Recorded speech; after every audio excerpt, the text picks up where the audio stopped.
Hey there. Welcome to the Hour of History podcast. I'm your host, Stephen Bauman. This week, I'm talking to Anna Aleksanyan, who is a Ph.D. candidate at the Strassler Center for Holocaust and Genocide Studies at Clark University. Her current project, called Gender Aspects of the Armenian Genocide in the Experiences of its Victimized Females 1914 to 18, is a fascinating look at the Armenian Genocide, a conflict far too many people have far too little information about. I think you'll find this podcast informative, enlightening, and, although difficult at times, really important to listen to. Thanks so much for listening to the Hour of History podcast. On the Hour of History, it's our world. Anytime, any place. Enjoy. You're listening to the Hour of History podcast, Our World. Anytime, any place. For show notes, the Hour of History blog, and more, head over to hourofhistory.com. For book recommendations about topics mentioned during the podcast, head over to hourofhistory.com/rex. That's hourofhistory.com/RECS. Without further delay, the Hour of History starts right now. Hello, Anna. It is such a pleasure to have you with me on the Hour of History. You're working on this dissertation project, Gendered Aspects of the Armenian Genocide. I think it's fascinating. Why don't you tell the listeners of the Hour of History how you got into studying the Armenian Genocide? Hi. Thanks, Stephen, for having me. Well, it's a long story to tell. I was born in Soviet Union, and while I was going to school, I already knew about the Armenian genocide. No one told me about it, but I already knew. In my house, my grandpa, my grandma, my parents, they would never discuss what happened with Armenians. But if you ask me how I remember this, there is nothing that I can tell you because I don't know. It was just there. And then when I was growing up, there was a collapse of Soviet Union and the Karabakh movement and Karabakh war, and it brought back the memoirs of the Armenian genocide also because of pogroms in Baku and in Sumgait, and it impacted my childhood. And when I was graduating, actually, Yerevan State University, where I am doing my bachelor degree, I took a Russian history, how Romanov family was killed, massacred, and then I studied Second World War, how Hitler came into power, and how Ribbentrop and Molotov were, they just divided Europe between each other, all these political things and all the stuff. And then I decided finally to overcome my fears and go to the Genocide Museum. And this is the first time I went there, and I met a director of the Genocide Museum. At that time he was teaching at the Yerevan State University, and then I ended up working there for 7 years. I was afraid to study this topic though, and then slowly I was involved in the exhibition preparing, and inviting guests, and all these works just force me, let's say, to read more about Armenian genocide process. And I found out that there is something is missing in that history of Armenian genocide. You read about Armenian genocide, but you do not know details. And,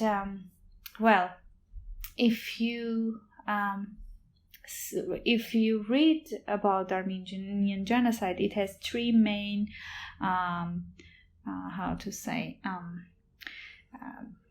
segments or sections? Sections, yeah.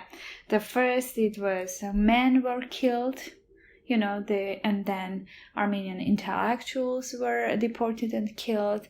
And the third was Armenian women and children who were deported from Western Armenia, from their homeland to die in the Arab deserts. So all these years during the genocide, 4 or 5 years, women and children were first in deportation roads, and then they were in concentration camps, struggling for every day to survive. And that was fascinating for me, how these women and children managed to survive in that very conditions. So, and then that was it. So I decided I should do that. And I started with with those who survived the genocide. And then I ended up doing my PhD on how these women actually managed to survive. I mean, I start from the very beginning, from the deportation, and then how they organize their life in concentration camps, and how they manage to survive these harsh conditions and survive the genocidal crimes committed against them. And that's, you bring up a lot of really interesting stuff there. Especially, hopefully we can talk about the fact that the genocide, the Armenian genocide, isn't talked about a whole lot. So maybe we can start there. I know folks and people who work in the United States certainly have a lot of curriculum on the Holocaust and World War II, and that's something that people have had to work for many years to make happen. But not a whole lot of people know a whole lot about the Armenian genocide. So what are the historical reasons? Maybe you can give us a setting of the Armenian genocide, and that kind of leads in. So, from the world history, we should probably, most of the historians know about the Eastern question, which is related to the Ottoman Empire. And the part of the Eastern question comes, it was also an Armenian question. What is an Armenian question? Armenians were living within Ottoman Empire for 600 years.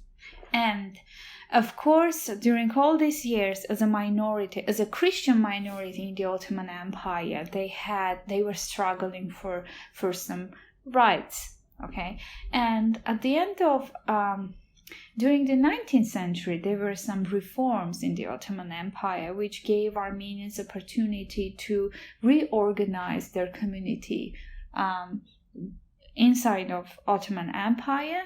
And also 19th century, this is the period when many missionaries of American and European missionaries came into Ottoman Empire. They established their schools there, they opened their hospitals there.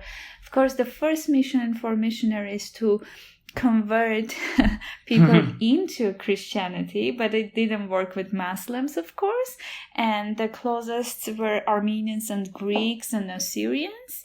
So Armenian kids will go to missionary schools. Because it was safe, because it was protected by also Ottoman government. Because Armenian schools sometimes, especially for girls, were attacked by Muslim. So, and Armenians would prefer to go to the missionary schools, and also they got a very good education there. They were learning foreign languages, they were learning to play piano, the basic things that they needed, and some of them would continue their education even abroad in Europe and in the US. So it changed. So this was really visible inside of Ottoman Empire, and especially in the provinces, in the Armenian provinces in the eastern part of Turkey, which was a historical Armenia. So, and when in this period of time, Ottoman Empire became weak and weak and weak, and great powers, each great power wanted to have a piece from that empire. At the same time, they used Armenians sometimes to rise, that was the way to deal with the Ottoman Empire, and the Armenians wanted to do these reforms, to use great powers to influence Sultan to do some reforms for them, to have some rights, and of course that became a huge problem. I tried to explain very broadly about what Armenian question was in the end of 19th century. So that was it, and the huge massacre started right in 1890s. 300,000 Armenians were killed only because they wanted to have some reforms. And so it sounds like my understanding of the Ottoman Empire is that you have this massive, aging, technologically failing space with a ton of different ethnicities and a ton of different religious groups, language groups. Why would they persecute? Well, first of all, let's be clear about who is they. So who are the sort of perpetrators here? And then why would you persecute this group that apparently seems to have good education record? They're working with the West. So in the Ottoman context, Western powers were always seen as an enemies of the Ottoman Empire, who would want to destroy the Ottoman Empire. Yes, and but Armenians actually played a great role of synthesizing these two, let's say, cultures, Western and Eastern. Ottoman Empire, from one side we have Ottoman Empire, a Muslim Ottoman Empire, and also we have Europe. And Armenians, who were part of the Ottoman Empire as a Christian minority, they became a great traders, a trade, between Europe and Far East was also through Armenians. And when in late 19th century, Armenians were bringing all the new technology to the Ottoman Empire. But also how scary it can be for conservative. It's not only about the Muslim Ottoman population, but also imagine Great Britain when the new construction started, the new technologies came to Great Britain. It was frightening people, right? The same was also here. And, a political situation was changing in the region very, very, fast. And it was also, we should not forget that it was also the period when nation-state building processes were happening. And in that context, we have Armenian minorities that in the Ottoman Empire, which have connection with Europe, they are well educated, and they consider themselves as as natives, and Ottomans knew, because Turks came, conquered these lands, and they knew who are the natives of, for example, Eastern Anatolia, which was historical Armenia. So, and this was it. Sultan Abdulhamid said, no Armenians, no Armenian question. That's why he started massacring Armenians in 1890s. But Armenians didn't lose their hopes when Young Turk Revolution happened in 1908, because these new Turks were educated in Europe. They were influenced by French Revolution's slogans about brotherhood, equality, and Armenians and other minorities in Ottoman Empire believed them. They said, we're going to come to change the Ottoman Empire. We will create a state where everyone is equal and we're going to work together to make Ottoman Empire great again. So this was the goal. And Armenians believed them. Armenians believed them, and Armenians, one of the powerful political party, Dashnak Tutun, actually helped them, helped young Turks, CUP, the Young Turkish Party to come into the power. And just after 1 year, in 1909, Young Turks actually organized the massacres in one of the largest Armenian cities in Adana province, where 30,000 Armenians were killed. So, and then for Armenians it was very confusing. Some of Armenian intellectuals would doubt what these new Turks bring. Should they trust them or not? Others would say, well, this happened because it was also not clear who organized these pogroms, these massacres in Adana. And so it was very well covered, though, by the government. They would punish some Muslims and some Armenians, some Muslims for provoking these pogroms, and they would even financially support those who survived these massacres, Adana massacres in 1909. Government. But at the end of the day, we see now that it was all actually organized by them, and why they choose Adana. Adana was one of the richest Armenian populated city, so the financial loss there was tremendous, and I think we kind of can notice 30,000 people. 30,000 people don't just disappear. So there's some obvious population shifts. But what kind of sources are historians using to sort of put this picture together? Because I for one, as I had looked into the Armenian genocide, I'm shocked at some of how vivid the sources are. Yeah. What kind of sources are you working with to recreate this? And then we can continue on, as we're only in 1909.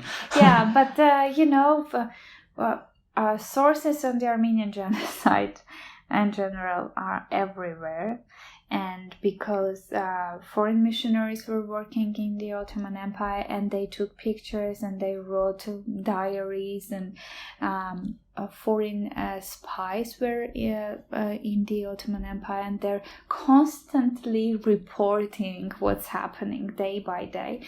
I trust mostly German sources. Oh, really? Because Turkey was allied with Germany during the First World War, and Germans were recording each and every detail and reporting it to Berlin. So we have a very good volume from German archives telling very detailedly what's happening in the Ottoman Empire. And some of them were shocked. The officers who were serving within the Ottoman army, they were shocked how Turks would massacre Armenians, how they would treat women and children, telling in their letters that this is unknown, like massacres or brutality against women and children that Turks do. But at the same time, they didn't do anything to stop the massacres, and because they were allies, and this was it. And so we have 1909, and your work sort of brings us closer to what people know. Well, what would you say the traditional time period of understanding the Armenian genocide is? So, as we know, genocide, it's not an event, it's a process. That's why I started from 1890s massacres, and then 1909, and then let's say the peak of the Armenian genocide started with the First World War, when Armenian men were called to the army, and they were all massacred. And which army is this? Of the Ottoman army, and as a citizens of the Ottoman Empire, they should have go to army, but they used them in working battalions and then massacred them. So most of the Armenian men were massacred in the very stage of the war. I mean, let's say late 1914 already we could read the reports about how they were massacred, and in the beginning of 1915 also. And then Armenian intellectuals were arrested in April 24th, 1915, that very night. That's why Armenians commemorate Armenian genocide on April 24th every year. So, and they sent them to the concentration camps, where they kept for a month, more or less, and then killed them group by group. And then women and children were deported to Arab deserts, Syrian deserts, and where there were concentration camps in the Syrian deserts. But first, these women and children needed to reach these deserts, and there was organized massacres in the roads in this way, like a death march almost. Yeah, and there was also a special organization. They released criminals from the prison, and they formed these special groups of criminals who pretend to be soldiers or let's say officials who should protect them. But from the very beginning, the goal was to massacre, to plunder, to kill, to rape. And I came across with the document which says pick up those to serve in this very special organization, and they call it Teşkilat-ı Mahsusa, the Turkish name, who are capable to kill women and children. So they were capable to kill women and children, and so and mostly they did. And so the men have to go and fight for the Ottoman Empire, even though they're going to lose either way, right? You're going to war or you're going to get massacred, and the women then are left. Yeah. And for deportation. But from the very beginning, they in some places they were just forced to marry also. Forced marriage was one of the components of the Armenian genocide. And I will explain why. Because most of these women were from wealthy Armenian families who forced to marry local Turks or Muslims, because they were massacring all male members of the family and deporting rest, women and children, and marrying the youngest girl in the family, they were automatically becoming legal owners of their property. So it was the way to get, let's say, in a scope legally to get property, Armenian property. So the murder kind of makes part of the family disappear, and then being still a society of laws, then allegedly, if you marry the left member of the family, then you're the heir to the fortune or whatever. Yeah. But what I'm confused about is how is this all happening? So like, does a military officer come to your door and knock one day and then say, "You're coming with me," and then they get married? How can a historian put this together? Yeah. How do we know what happens?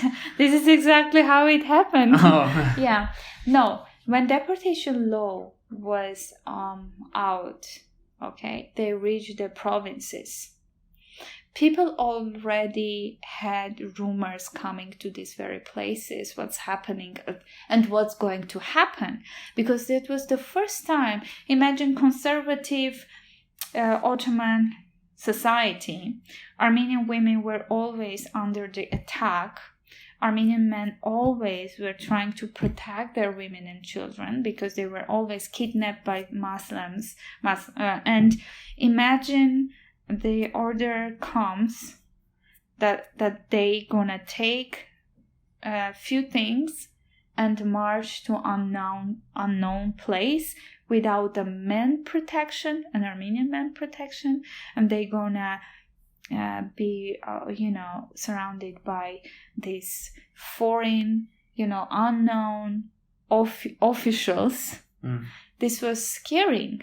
Yeah. And some would come and directly say, okay, give me your daughter, or give me your house, or give me this, and I will protect you, and I will hide you. Or if you give me your daughter, she gonna survive, because we know that all of you gonna be killed. This is what you read in the records. Mm-hmm. And there are many. Yeah, and so that's pretty horrifying. What can you give us a couple examples? I mean, you can empathize with someone who's come and abducted. It's like a common theme in our horror stories and our mysteries and our thrillers. Like, it's a terrible fate, right? To be taken. What happens to these women? Do some survive the war? Is suicide like what happens? Yeah. So some of them committed suicide because I should mention that sexual violence, one of the components of the Armenian genocide. No one talks about it, and it seems that no one properly studied this, but open the German archives and read about these reports sent to Berlin, how horrifying these scenes are about the mass rape of Armenian girls and women, girls and kids, actually, children. And they were gang rape, and after raping these women in front of others, that was the way to shame them. That was the way to make them sex slaves also. And there were sex slaves everywhere, and because it was ongoing war also, Mm-hmm. And this is what's happening with women. And they would crucify Armenian girls after raping them. And then this is in front of the entering to concentration camp. And locals will come and will say, okay, this is what waiting for you. If you want to save your daughter, or if you want to be saved, just come and marry me, or come to work in my house. So some were treating them very well. And we should keep also in mind that during the genocide, perpetrators, and for survivors, perpetrators were changing. From one occasion, perpetrator could be an Arab or a Kurd from the village who just suddenly, came across with an Armenian women and children, decided to call his friends. They would plunder, rape, and kill. And for this group, for example, if one girl survived thanks to a Turkish soldier who crossed that road, he would take her as a wife. For her, that Turkish soldier become as a savior. Yeah. And perpetrators are these Kurds or Arabs. And it changes all the time. When you read closely these memoirs, what's happening, because this impunity, the environment that was created, everyone could actually attack, plunder, rape, and sell and do everything with Armenians. There was no punishment for that, and they were not protected by any law, and everyone knew. And that's why they were doing what they were doing. And at the end of the day, you see that some Armenian women appreciate their savers or owners, because we should also keep in mind that they were marching these roads without water and bread. The ones who weren't abducted. So the ones who were sent away. The ones who were sent away, they were marching through this deportation, without bread and without water. They were not allowing these women to have water, etc. So they were creating the condition that, it was... I read in some memoirs that women would say, I rather die than continue living this way. Please kill me. No one would. And they would write, we were dreaming about being dead. That was the best thing. But they couldn't, Yeah. And they would write, the luckiest ones were killed. Yeah. So, and if someone takes them, and from this condition, some would appreciate and stay in their houses and even become their wives. And after the genocide, it was very hard for them to make a decision, come back to the Armenian community or stay with their Muslim husbands. But to become a Muslim wife, you should convert into and you should change your name, and you should forget your Armenian origin, and you should not have any connection with any Armenian relative. Which is not too out of the realm of possibility if everyone's been killed, right? So I would imagine that's almost a tantalizing choice, Yeah. Did a lot take that up? Yeah. And how do you deal with the fact that if I did that, then I don't think I would want to talk about it with people? How do you access that as a historian? So in the very beginning, when the war ended, court martials started in Constantinople, in Istanbul nowadays, and people believe in justice. So these women will go to the court. What year is this? In 1918, 1922, these years, they would go to the court and they will give their reporting each and every detail what happened with them. They imagine they lost everything. Their families were massacred. They were plundered. They didn't have anything to lose. They would go to the court and they would tell details what happened with them, how they were raped, what happened, how their children were killed, their families, etc. So all these recordings we have. And it was published in the official newspaper, Takvimi Vekai.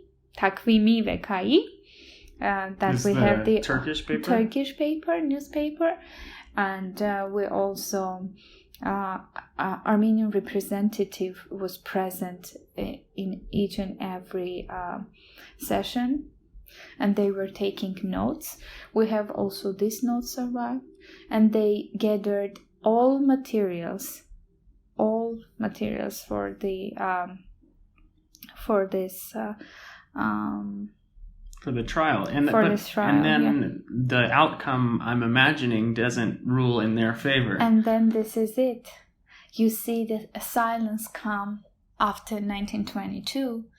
And these women try to rebuild their lives And sometimes Armenian community even forced them to be remarried because that was the way to care for them.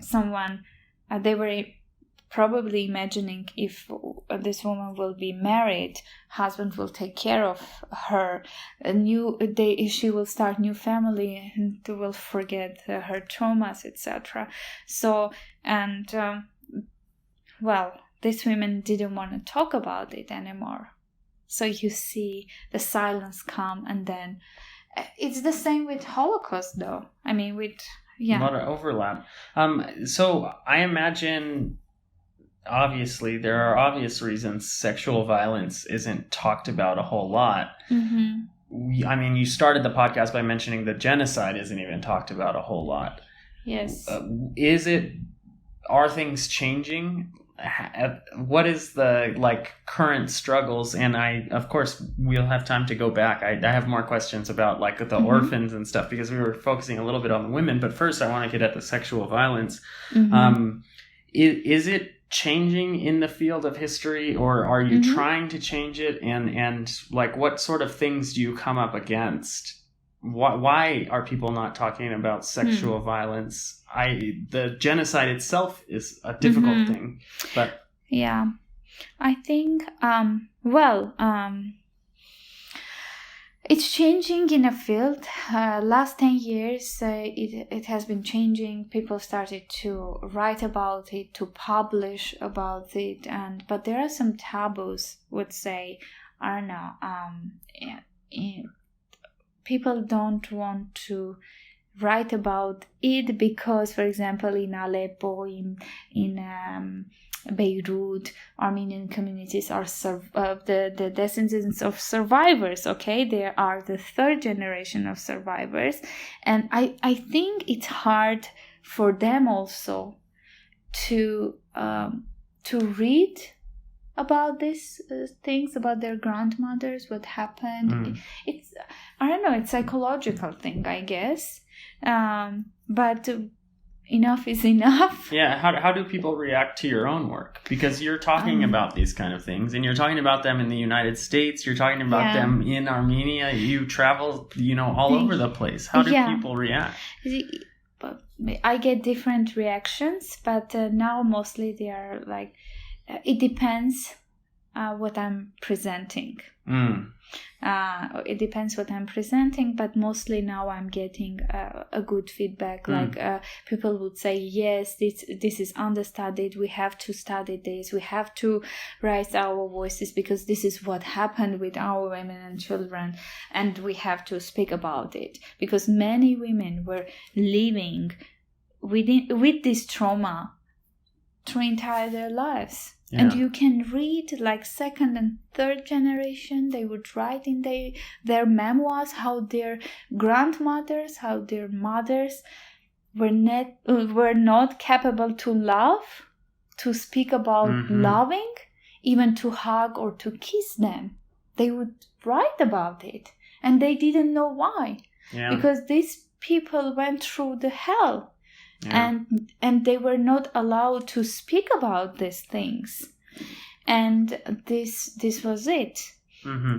And the research is kind of extraordinary. I've read some new science coming out saying that the trauma of previous generations, like you just explained, mm-hmm. like these people well know, but you might not know if you're not, mm-hmm. you have a different lineage or whatever. Everyone has their own trauma, but we inherit the trauma of our ancestors, which is extraordinary. And you've just said you can see it in the sources. Yeah. So, that makes it understandable why it is something that's difficult to talk about. We should talk about.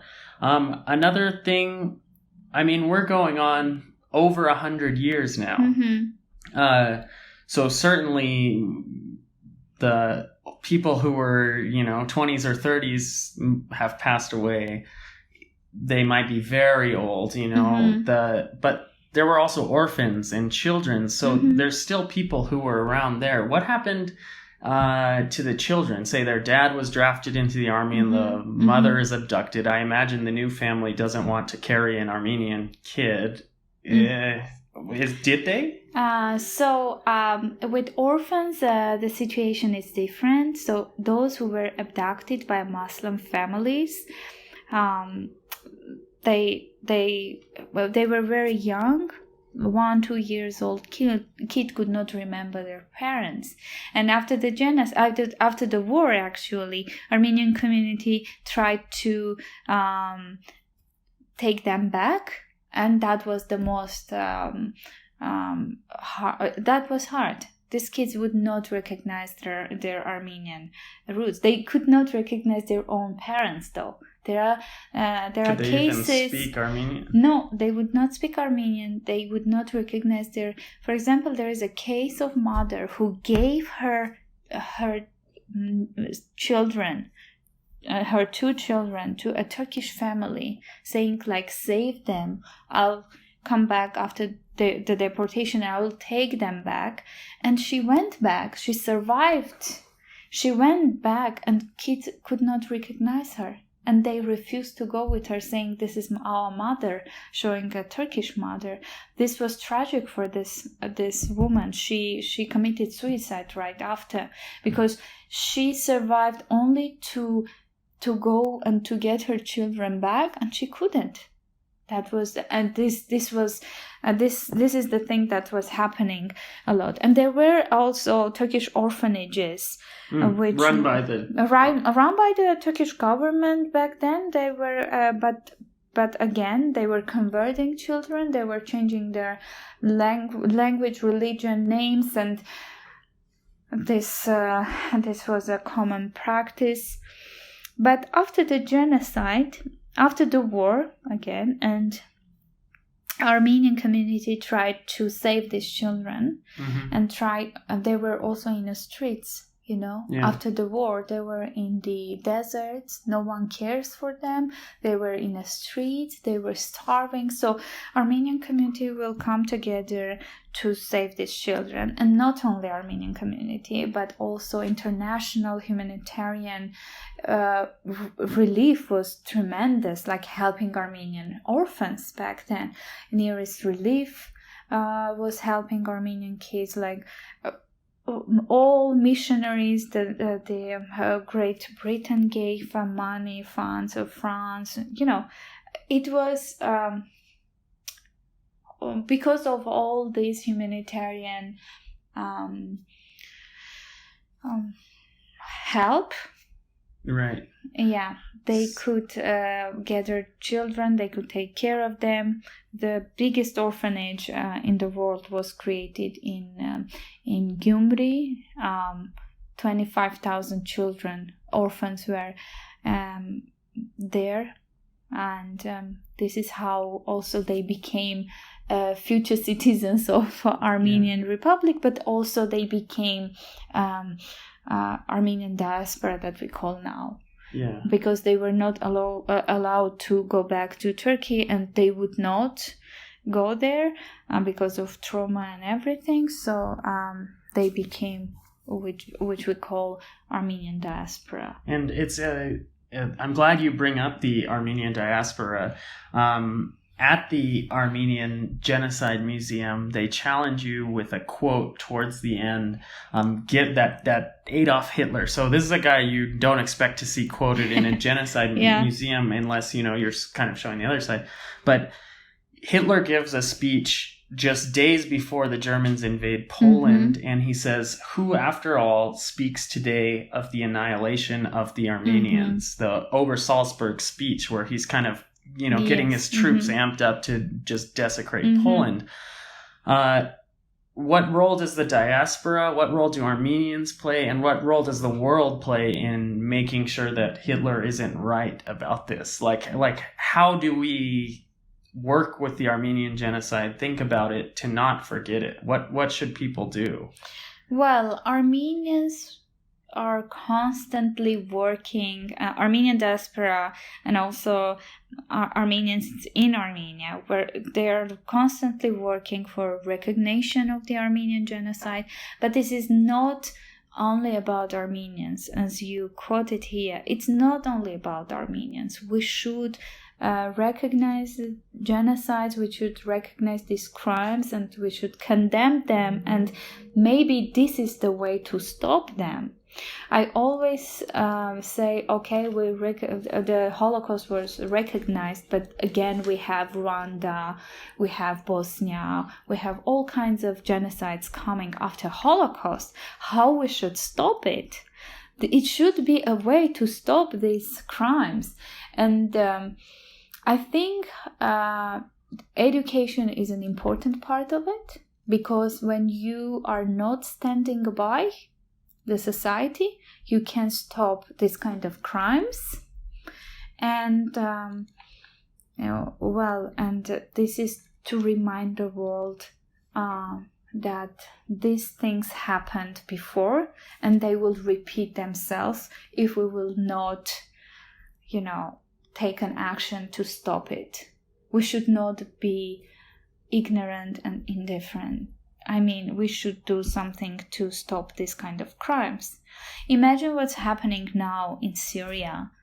And I saw the videos of refugees. I saw women and children. I saw what's happening with Assyrians, with Yazidi women, in the same areas where Armenians were kept in concentration camps in Deir Zor, Rasula, in Raqqa.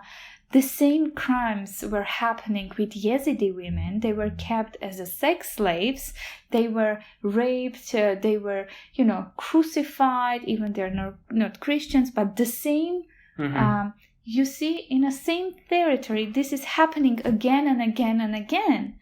And I think through education, we should, educate people to be not ignorant and to raise their voices and to stop this kind of crimes. Now, you've spent a lot of time studying this, really tough subject. And, I mean, it's good advice, right? We need to educate people. Mm-hmm. People in the Ottoman Empire, especially the higher classes, the Young Turks, they were educated. And they still did these horrific things. Well, are there any glimmers of hope, positive notes that you've gotten from your research, or maybe sharing your research that shows you that this isn't going to keep happening? Or are you ultimately a cynic because of your study of history?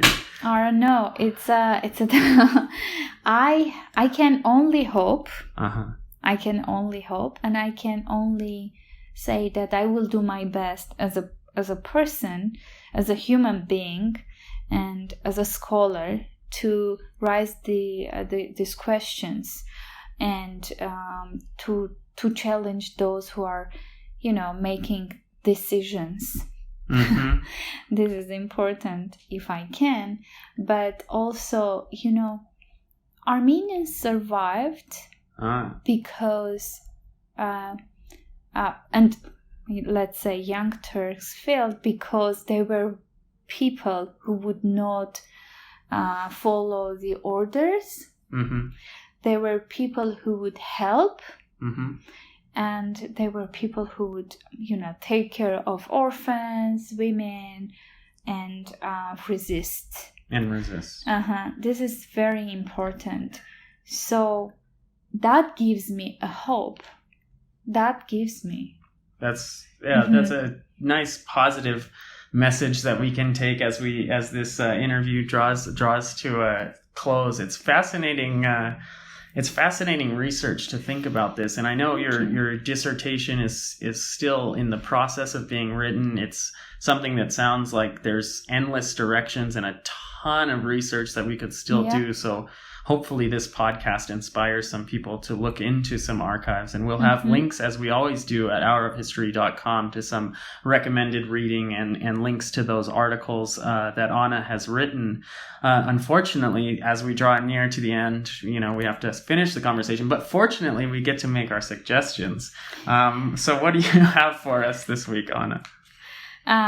To suggest to the greater Hour of History, over 112 nations. We have a lot of listeners in America, India, Australia, Germany, UK. Great. What? I think we have Armenians everywhere, living everywhere. We have Armenians living more out of Armenia than in Armenia. And I would just invite everyone to come and to visit Armenia. It's a great country. We have a great culture, food, many things to share. Just come visit us. And this will be my suggestion. I think that's as someone who has just recently visited Armenia, I would say that's a fantastic suggestion. My suggestion is going to be similar to that, but Anna's going to have to help me out because I don't know the actual term for this thing. But growing up in the Central Valley of California, I have a long history of knowing Armenians, and my brothers live near Fresno, California, which is one of the Armenian diaspora's most prominent cities. So thankfully, I've always had exposure to Armenians, and it was always different because we would see the Armenian church, and it's like, oh, this is a Christian church, but it's not from Italy, or we think it's from a different place. So it was always fun. At my brother's wedding, he had the most delightful cheese. It was Armenian string cheese. I don't know. I call it Armenian string cheese. What is there a name for it? Do you know the one I'm talking about? Yes, I know what you're talking about. It's a tel panish. Okay. Yeah, it's a great cheese. And I'm sure you can get it anywhere in the Armenian diaspora. Yeah. So it comes highly recommended. So there are our suggestions. Are there any closing statements you want to make? We missed a ton of stuff. I know it's always tough on the Hour of History to talk about 100 years of history, or because really your project encompasses more than just those 5 or 7 years. Yeah. Is there anything we missed, or anything that you think that we should consider before we sign off here? Or should we just keep an eye out for the finished product? Yep.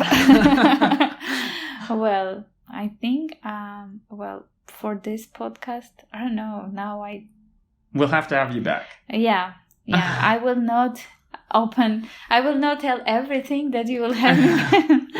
No, really. But, I will encourage people to read more about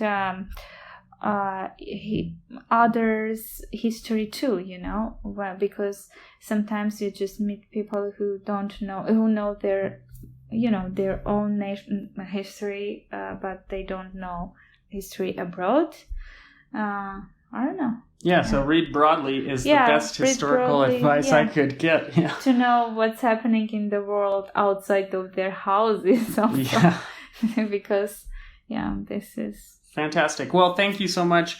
Anna Aleksanyan, she's currently dissertating over at Clark University, and we are looking forward to more articles. And when this project, Gendered Aspects of the Armenian Genocide in the Experiences of its Victimized Females from 1914 to 1918, becomes a published reality. Thank you so much for joining us, Anna. Thank you for having me. Thanks. And as always, more content at hourofhistory.com. On Hour of History, it's our world, anytime, any place.